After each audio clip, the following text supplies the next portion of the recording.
here in Saratoga Springs. Today he's going to share some insights on how others have dealt with major crises and how we should be dealing with ours. David, look forward to hearing your remarks. Thank you, Chairman Janney. So I work in crisis communications and management. It's kind of an unusual line of work. And a lot of times people aren't very glad to see me. I appreciate the warm welcome I've had yesterday and today from everyone associated with the Jockey Club and this summit.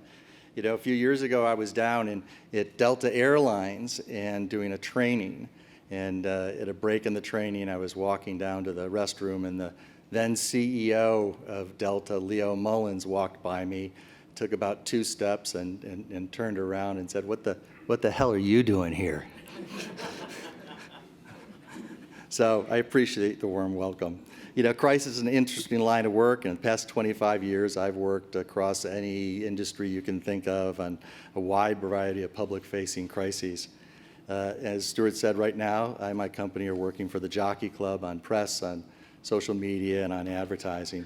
But I'll tell you, out of all the crises I've worked on, this one is the one that's most personal to me, and quite frankly, most of them don't get personal for me. I just do a lot of this. And it's because I love horse racing. You know, I like to think of myself as a competent handicapper. As Stuart said, I owned a house for many years here in Saratoga. My kids grew up here. My 2 sons, Will and Chris, grew up here, running around the backstretch and the boxes and delivering the Saratoga special. So it is personal, and I'm proud to be helping the industry through these difficult times. Today I want to go through a couple of crises that are not horse racing related, and to show you how they were handled, and perhaps we can have some lessons and some practices that can apply to thoroughbred horse racing. So the Chinese symbol for crisis is made up of 2 characters, one meaning danger and one meaning opportunity. And every crisis does offer an opportunity. It offers an opportunity to solve problems, to enhance reputations, and build credibility through the deft handling of the situation. And some companies and organizations and industries do come out stronger out of a crisis, but many do not, and they leave a trail of lost public trust, of diminished businesses, and unemployed senior executives. Invariably, the reason for failure is ignoring some deceptively simple, fundamental rules of managing a crisis and communicating with the public. Crisis communications is about how you communicate your actions. In today's world, you can't spin your way out of a tight spot. Many have tried and many have failed. And the first rule of crisis communications is to end it. Take the actions necessary to correct the situation, and then clearly communicate it to the public.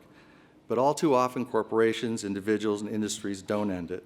They sustain enormous damage because they break one of these 4 fundamentals. Engagement. Full engagement means the ability to shape the story, having the ability to define rather than be defined.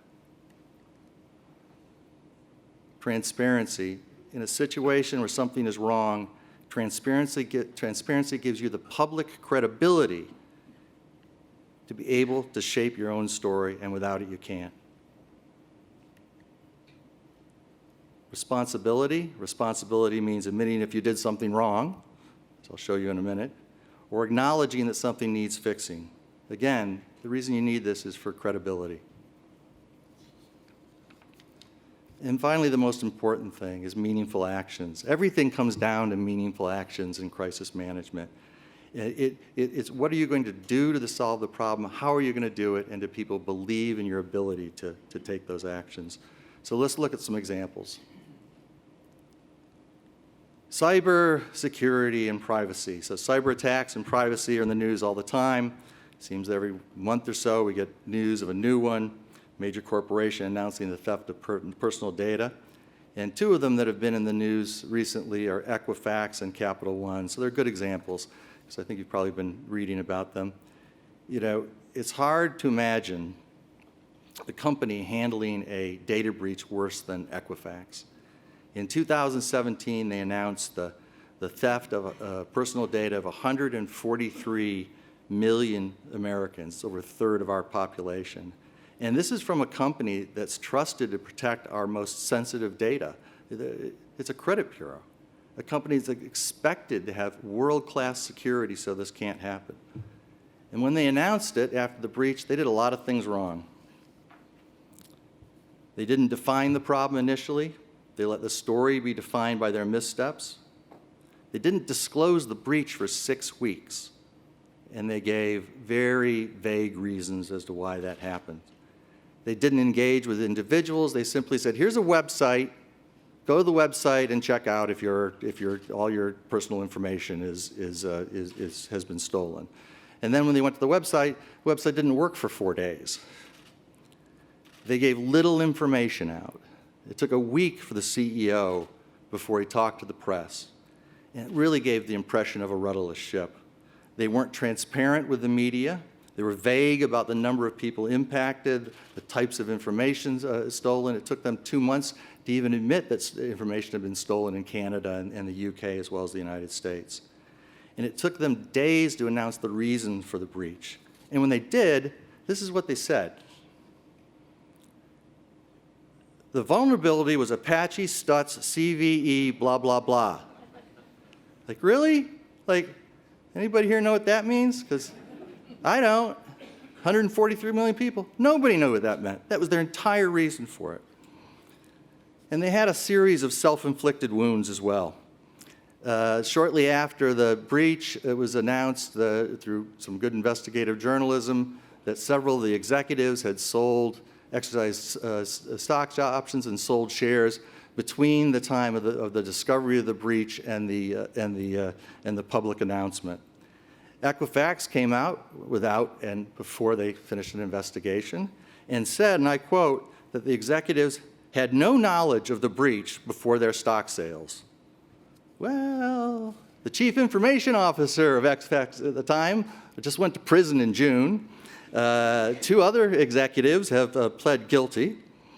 And yeah, so 3 weeks later, they announced a second data breach, an earlier data breach than the big one, but they gave out virtually no information on it at all. They didn't have a plan or even control of their public communications. On social media, they didn't switch over from their marketing social media over to crisis management social media and were tweeting out things like, happy Friday, you know, it's good. Half the third of the country doesn't have their data, but it's all good.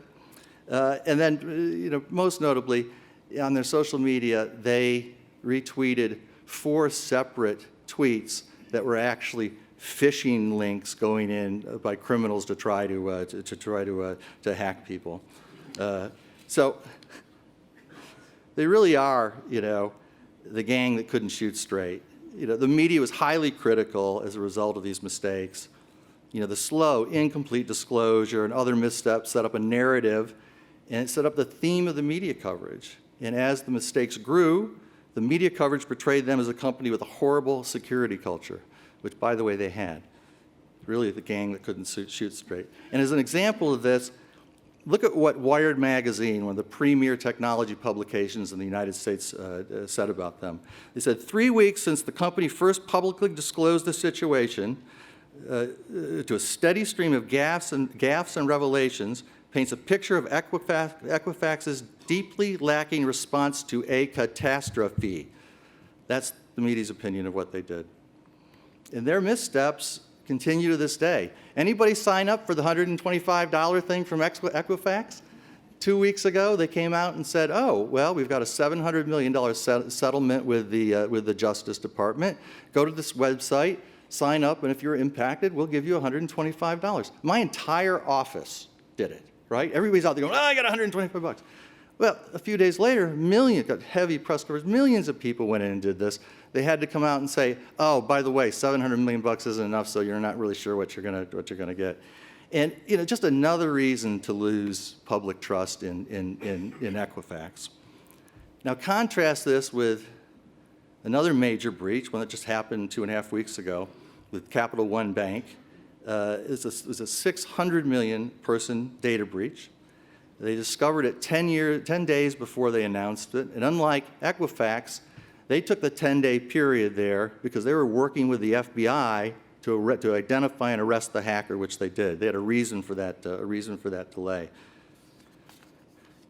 And what did they communicate? They came out in their first public announcement. They said, we've activated the Capital One Incident Response Unit.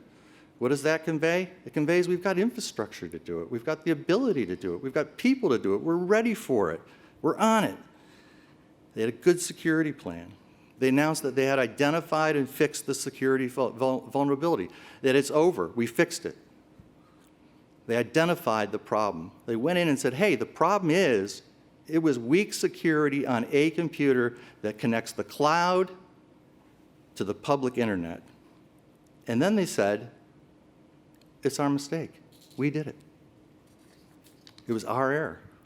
And all of that, what's all of that give them? They're communicating clearly the responsibility, it gives them credibility. And finally, they said that they're going to individually contact 104 million people. They're going to do it by letter, but 104 million people. And they gave full and transparent information to the public and the media. So if you contrast the two, if you contrast the two, you can go down the list there of everything that's there. But a couple of key points is that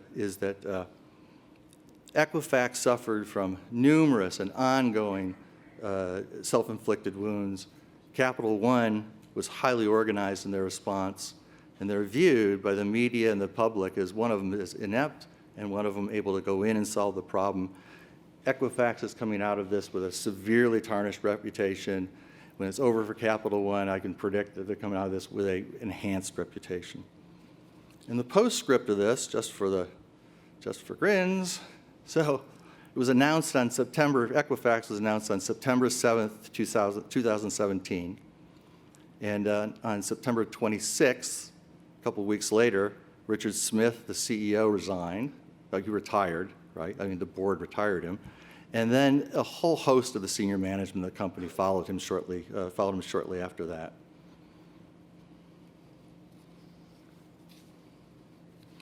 Let's talk about, let's talk about our industry.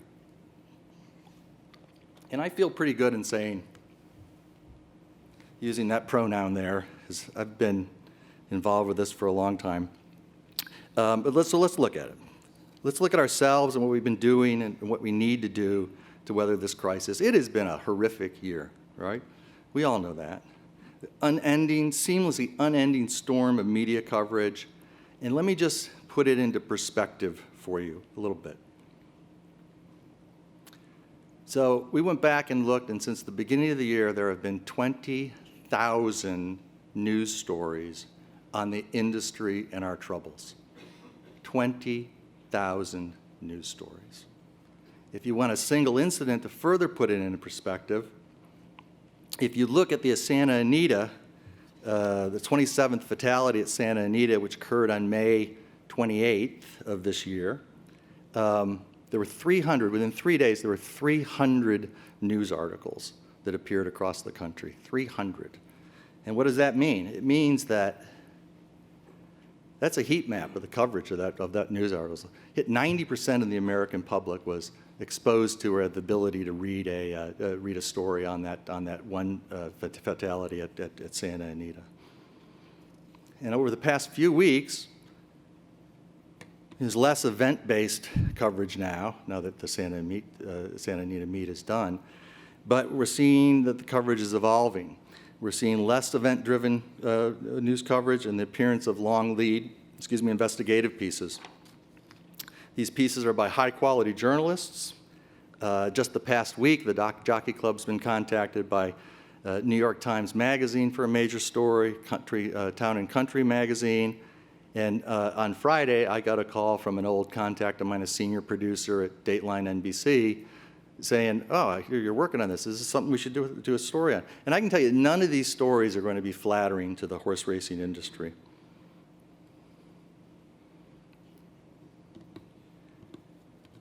If we look at the key elements of crisis communications, the one I've been discussing, engagement, transparency, responsibility, and meaningful actions, we don't score very well. On engagement, Elements of the industry have been highly engaged, certainly, but it's not coordinated. Proposal after proposal has been put forth. There's no clear message that we understand the problem or that we know how to fix it. Transparency, again, with fragmented efforts, the industry's response is cloudy. There's no unified narrative. Without better unity and consistency of messaging, we don't look transparent at all. Responsibility, yes, of course. We admit there's a problem, but it isn't defined or even agreed upon by the industry. And the most important thing, meaningful actions. Have there been meaningful actions? Certainly there has. Horse Racing Integrity Act, the proposed changes in California, proposals from a consortium of tracks. But the industry isn't engaged as a whole. From the public's perspective, there isn't a clearly communicated fix or even consensus on the chief reasons for the spikes in equine fatalities. We are a long, long way from meeting the first rule of crisis communications, which is end it. So what do we do? What steps should we take? Number one, we need to engage as an industry, be clear in our actions, and show that we are capable of recognizing what needs to be done and have the determination to act on reforms. Broad coalitions. As painful as that might be, this industry needs broad coalitions to go out to the public. Be for something. Listen, I've been working on the Horse Racing Integrity Act for 6 months now. I happen to believe that that is a key thing to be for. It addresses the issues head on. But the fragmented industry needs to agree on something that can be communicated overall. Strong messengers. Have the right representatives tell our story. That doesn't just mean the jockey club. It means horsemen and tracks and industry and prominent individuals. And finally, no spin. Recognize that we can't market or spin our way back to the public perception of 8 months ago. That is gone forever.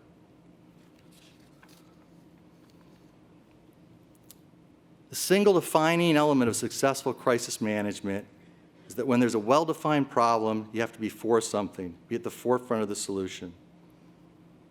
I can tell you, so I've got an unusual job. I work in crisis. And just think for a moment individually, whatever your job is, whatever your base of experience is, there are times when you're in meetings or whatever where you know what needs to be done based on your experience, right? You have insights based on your experience. And I can tell you listen, I go into companies all the time, and I am the voice of calm. I am everybody, calm down. You're going to get through this, right? Maybe there's going to be some damage done, but you're going to get through this. By disposition and profession, I'm the calm one in the room. I am the most anti-alarmist person you will ever meet in your life. With that being said, this story is not going away. We can't wait it out. We can't muddy the waters. This is the most critical time American horse racing has ever experienced. And without better unity in action, this sport will be diminished, or in places it will cease to exist. If we do all of this, if we come together as an industry, negative perception can be turned. There is hope. We can come through these dark days, but to do so, the public needs to understand what we are doing and believe we are on a path to success. Thank you.